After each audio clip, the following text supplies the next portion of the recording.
ചോറിനും ചപ്പാത്തിക്കും ഒക്കെ കൂടെ കഴിക്കാനായിട്ട് ഒരു കറി ഉണ്ടാക്കാം. വെണ്ടയ്ക്ക ഉണ്ട്. എൻ്റെ കൂടെ കുറച്ച് വെണ്ടയ്ക്ക എടുത്ത് കഴുകി വൃത്തിയാക്കി വെച്ചിട്ടുണ്ട്. നമുക്ക് ആദ്യമേ ഇതിൻ്റെ രണ്ട് അറ്റവും കട്ട് ചെയ്ത് എടുക്കാമേ.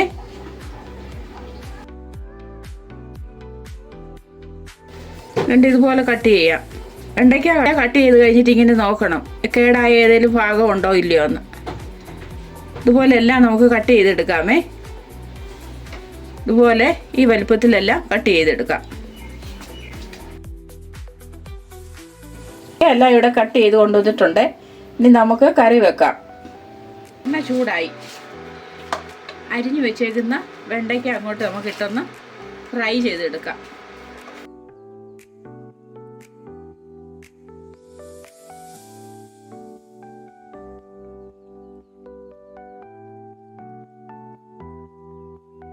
വെണ്ടയ്ക്ക എല്ലാം വഴന്നു വന്നേ. ഇനി നമുക്കിതിങ്ങി കോരിയെടുക്കാം.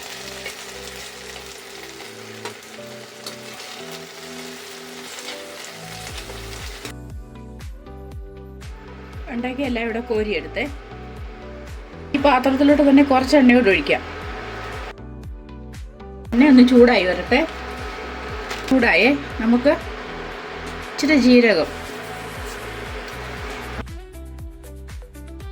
ജീരകം പൊട്ടിയപ്പോൾ നമുക്ക് ഇച്ചിരി അജുവായിൻ ഇട്ട് കൊടുക്കാം. അയമോദകം ആണേ ഇട്ട് കൊടുക്കാം. അയമോദകം ഇടുമ്പോൾ നല്ലൊരു ഫ്ലേവർ കിട്ടും. കായപ്പൊടി ഇത്തിരി വേണ്ട, ഇച്ചിരി 1/4 ടീസ്പൂണിലും കുറച്ച്. ഒരു വലിയ സവാള അരിഞ്ഞതിട്ട് കൊടുക്കാം.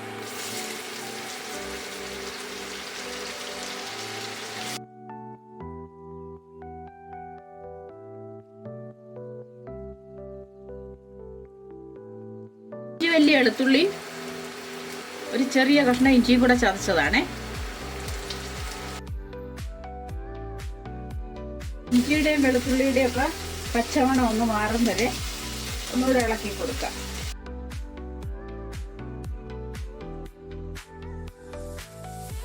ഒരു തക്കാളി അരിഞ്ഞതാണ് ഇട്ട് കൊടുക്കാം.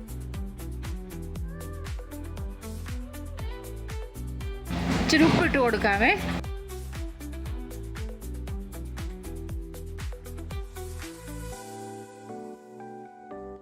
തക്കാളി സോഫ്റ്റ് ആവുന്നത് വരെ ഇളക്കിക്കൊണ്ടിരിക്കുക. ഉപ്പിട്ടതുകൊണ്ട് തക്കാളിയിൽ വെള്ളമൊക്കെ ഇറങ്ങി വരും. എളുപ്പമാണ് സോഫ്റ്റ് ആയിക്കോളും. വെന്തുടയണം തക്കാളി. നമുക്കൊന്ന് അടച്ചു വെക്കാം. അപ്പോൾ എളുപ്പം ഇതൊക്കെ സോഫ്റ്റ് ആയിക്കോളും. ലോ ഫ്ലെയിമിൽ ഇട്ട് കൊടുക്കാം. തക്കാളി സോഫ്റ്റ് ആകുന്ന നേരത്തിന് നമുക്ക് ഒരു മസാല ഉണ്ടാക്കിയെടുക്കാം. 2 ടേബിൾ സ്പൂൺ തൈരാണ്. ഇതിനകത്തോട്ട് മഞ്ഞൾപ്പൊടി 1/4 ടീസ്പൂണാണ് ഇട്ടത്. മല്ലിപ്പൊടി ടീസ്പൂൺ ഇട്ട് കൊടുത്ത്. ഉപ്പുപൊടി 1 ടീസ്പൂൺ. ഇത് കാശ്മീരി മുളകാണ്. വലിയ എരിവൊന്നുമില്ല. എരിവ് ഒത്തിരി വേണ്ടിയവർ എരിവുള്ള മുളക് പൊടി ഇട്ട് കൊടുക്കാം. നമുക്കൊന്ന് ഇളക്കി എടുക്കാമേ. മസാല ഇതിനകത്തോട്ടൊന്ന് അലിയിച്ചെടുക്കാം. ഇച്ചിരി വെള്ളം കൂടെ ഒഴിച്ചു കൊടുത്ത്. തൈര് ഒത്തിരി വേണ്ട. ഒത്തിരി ആയാൽ പിന്നെ നമ്മൾ തക്കാളിയൊക്കെ ഇട്ടത്, അതുകൊണ്ട് പിന്നെ പുളി കൂടിപ്പോകും. പുളി ഇല്ലാത്ത തൈര് എടുക്കണം. ഇതൊരു ശകലം പുളിയുള്ള തൈരായിരുന്നു. നല്ലതുപോലെ ഇളക്കണം. ഇതുപോലെ പേസ്റ്റ് ആക്കിയേ. എന്തിരിക്കട്ടെ. തക്കാളി എന്തോ ആയി നോക്കാം.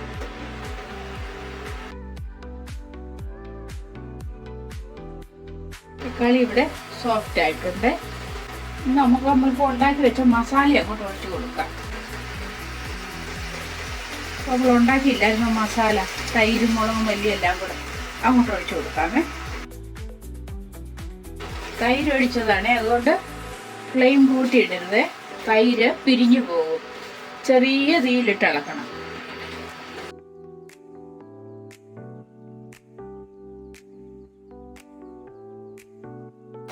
എണ്ണ തെളിഞ്ഞിരിക്കുന്നുണ്ടോ?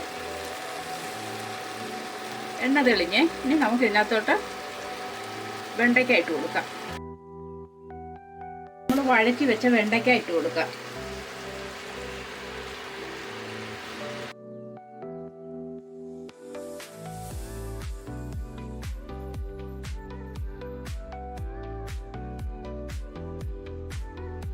മസാലപ്പൊടി ഇട്ട് കൊടുക്കാമേ.